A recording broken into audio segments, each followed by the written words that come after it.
നമസ്കാരം, ഞാൻ Mithuna, consultant psychologist at ഉണ്ണ മൈൻഡ് ആൻഡ് ബിഹേവിയർ സെന്റർ. നമ്മൾ ഇന്ന് സംസാരിക്കാൻ പോകുന്ന വിഷയം മൂഡ് ഡിസോർഡേഴ്സിനെ പറ്റിയിട്ടാണ്.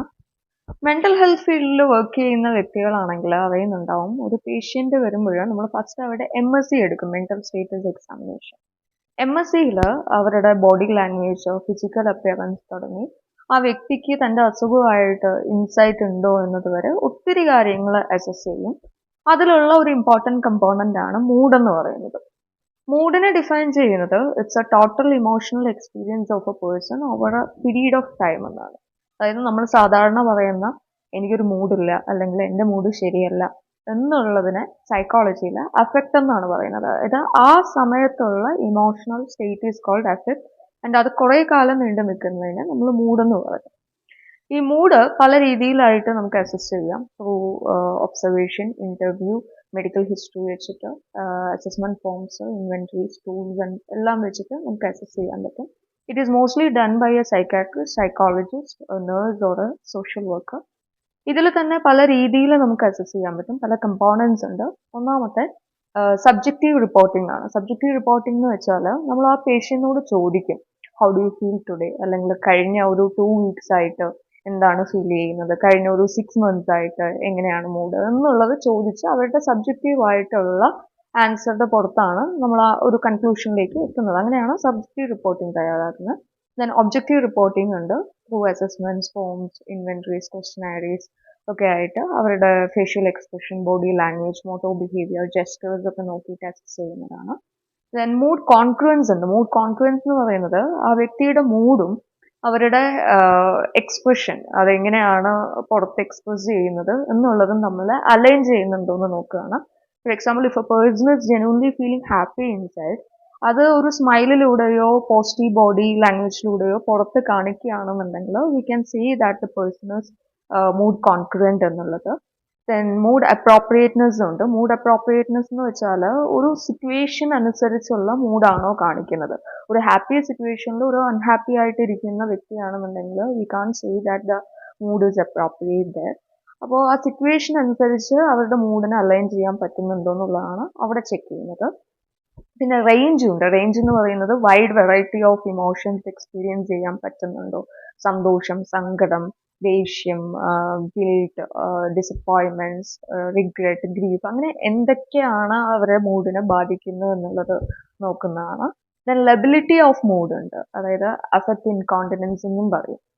എത്ര പെട്ടെന്നാണ് ഒരു വ്യക്തി ഒരു മൂഡിൽ നിന്ന് വേറൊന്നിലേക്ക് ഷിഫ്റ്റ് ചെയ്യുന്നത് എന്നുള്ളത്. BPD, ബൈപോളാറിലുള്ള പേഷ്യൻസിനൊക്കെ നമ്മൾ ഇത് അസസ് ചെയ്യാറുണ്ട്. ദെൻ ഡയോണൽ വേരിയേഷൻ ഓഫ് മൂഡ് ഉണ്ട്. ഇപ്പോൾ മോർണിംഗ് ഉള്ള മൂഡായിരിക്കില്ല, ഈവനിങ് ആവുന്നു. ചിലപ്പോൾ ചിലവർക്ക് ഈവനിങ് ടൈമിൽ കൂടുതൽ വേഴ്സ് ആവുന്നു. അങ്ങനെയൊക്കെ കാണുമ്പോൾ നമ്മൾ ആ ഒരു വേരിയേഷനും നോക്കാറുണ്ട്. ഈ മൂഡ് ഡിസോർഡറുമായിട്ട് റിലേറ്റഡ് ആയിട്ടുള്ള കണ്ടീഷൻസ് നോക്കുമ്പോൾ ഡിഫറെൻറ്റ് തലത്തിലുള്ള രീതിയിലുള്ള സ്റ്റേജ് നമുക്ക് കാണാൻ പറ്റും. One is യുതൈമിയ. യുതൈമിയ എന്ന് പറയുന്നത് ഒരു നോർമൽ കണ്ടീഷനാണ്. അതായത് ഡിപ്രഷനും അല്ല, മാനിയും അല്ല, ഇത് രണ്ടിൻ്റെ ഇടയിലുള്ള ഒരു ബാലൻസ്ഡ് ആയിട്ടുള്ള ഒരു നോർമൽ കണ്ടീഷനാണ് യുതൈമിയയിൽ നമുക്ക് കാണാൻ പറ്റുന്നത്. ദെൻ യുഫോറിയ ഉണ്ട്. ഒരു സബ്ജക്റ്റീവ് ആയിട്ടുള്ള ചിയർഫുൾനെസ് യുഫോറിയയിൽ കാണാൻ പറ്റും. Then elevated mood. Elevated mood എന്ന് പറയുമ്പോൾ ഈ സബ്ജക്റ്റീവ് ചിയർഫുൾനെസ്സിൻ്റെ കൂടെ ദർ ഈസ് ഇൻക്രീസ്ഡ് ആക്ടിവിറ്റീസ്, അതുപോലെ തന്നെ സോഷ്യബിലിറ്റി, ഇമ്പൾസിവിറ്റി ഒക്കെ നമുക്കതിൽ കാണാൻ പറ്റും. ദെൻ എക്സാൾട്ടഡ് മൂഡ് ഉണ്ട്. ഈ ഇലൈറ്റഡ് മൂഡിന്റെ കൂടെ തന്നെ ഗ്രാൻഡിയോസ് ഡെല്യൂഷൻസ്, അതായത് ഇനാക്യുറേറ്റ് ആയിട്ടുള്ള വിശ്വാസങ്ങളും കൂടെ വരുമ്പോൾ നമ്മൾ അതിനെ എക്സാൾട്ടഡ് മൂഡ് എന്ന് പറയും. പിന്നെ irritability, where the patient is getting annoyed.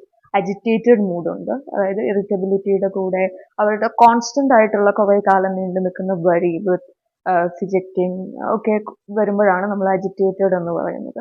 അനഡോണിയ. അനഡോണിയ എന്ന് പറഞ്ഞാൽ സന്തോഷിക്കാൻ പറ്റാതെ വരുന്ന ഒരു സിറ്റുവേഷനാണ്. പിന്നെ അതുപോലെ അപ്പതി, ഇമോഷൻസ് ഒന്നും തന്നെ ഇല്ല, അവർക്കൊന്നും ഫീൽ ചെയ്യുന്നില്ല എന്നുള്ളതാണ്. പിന്നെ ബ്ലണ്ടഡ് അഫക്റ്റ് ഉണ്ട്. അതായത് ഇമോഷൻസ് ഒന്നും ഇല്ല, ഉണ്ടെങ്കിൽ തന്നെ അത് പുറത്ത് കാണിക്കാൻ, എക്സ്പ്രസ് ചെയ്യാൻ പറ്റാതെ വരുന്ന ഒരു സിറ്റുവേഷനാണ് ബ്ലണ്ടറിൽ നമുക്ക് കാണാൻ പറ്റുന്നത്. സോ ഇത്തരം കണ്ടീഷൻസ് അത് കുറേ കാലം നീണ്ടു നിന്ന് വേഴ്സ് ആകുമ്പോഴാണ് ഡിസോർഡറിലേക്ക് വഴിതിരിയുന്നത്.